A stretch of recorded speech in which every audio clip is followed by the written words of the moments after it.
Law कोई explanation नहीं है, लॉ है एक पैटर्न से जो देखने को मिला है उसी की बात करते हैं। थ्योरी क्या है? थ्योरी एक्सप्लेनेशन है, एक्सप्लेनेशन है। लॉ कहता है क्या होता है, what it describes a pattern, summarises observation and often an equation, this happens every time like that, but this is why explains the pattern. ये देखिए यहाँ पे डिस्क्राइब है, यहाँ पे है एक्सप्लेन्स द पैटर्न, यहाँ पे समराइजेस ऑब्जर्वेशन है, यहाँ पे एक्सप्लेन्स ऑब्जर्वेशन है।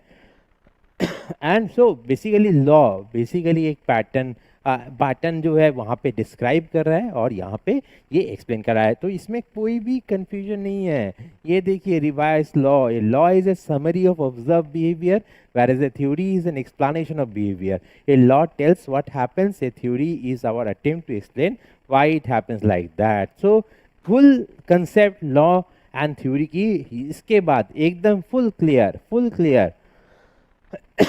अभी यहाँ पे फिर क्या आ गया, ऑब्जर्वेशन। मैं जैसे कह रहा था कि ऑब्जर्वेशन स्टार्ट है, ऑब्जर्वेशन से हमने पैटर्न देखा, लॉ है, इसकी एक्सप्लेनेशन करने की स्टेज 1 जो है वो हाइपोथेसिस है कि मेरे को लग रहा है ये एडुकेटेड गेस है, ये इस एक्सपेरिमेंट कर रहा हूँ, मैं इसमें एक्सपेरिमेंट कर रहा हूँ, तो स्टेज 2 है, यहाँ पे एक्सपेरिमेंट कर रहा हूँ। और फिर आ गया इसका एक्सप्लेनेशन मिल गया, ये स्टेज 3 है, मिल गया तो ये हाइपोथेसिस यहाँ पे एक्सपेरिमेंट के माध्यम से थ्योरी में कन्वर्ट हो गया। अगर नहीं मिला तो फिर रिपीट कीजिए, फिर से एक्सपेरिमेंट, फिर से हाइपोथेसिस दीजिए, एक्सपेरिमेंट कीजिए, एक्सपेरिमेंट के बाद अगर सही साबित हो गया तो वो बन जाएगा theory. I hope this is extremely now this scientific method is clear.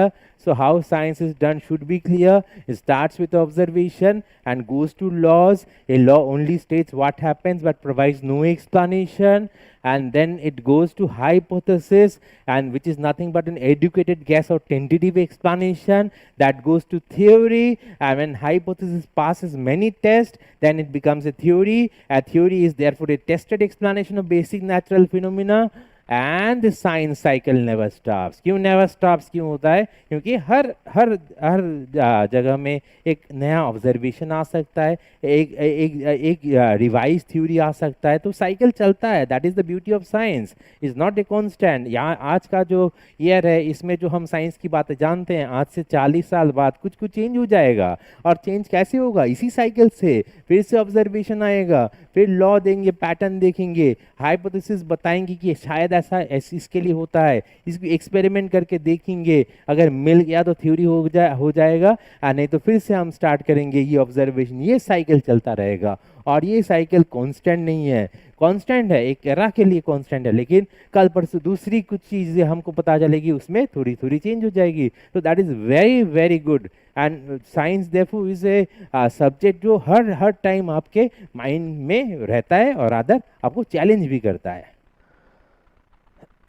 So I hope that all the things like law and theory and फिर observations and models, ये हर कुछ चीज़ आपको क्लियर हो गई है। तो इसी के साथ इस कंसेप्ट क्लियरिंग वीडियो में मैं इस केस को क्लोज कर रहा हूँ, और मिलेंगे कंसेप्ट क्लियरिंग वीडियो की नेक्स्ट कुछ कंसेप्ट हम नेक्स्ट वीडियो में क्लियर करेंगे, और ये सीरीज चलता जाएगा। केमिस्ट्री की हर कंसेप्ट यहीं से क्लियर होगी। Thank you, dear students. See you in the next video. I am Dr. Asasi signing off. Take care and bye for now.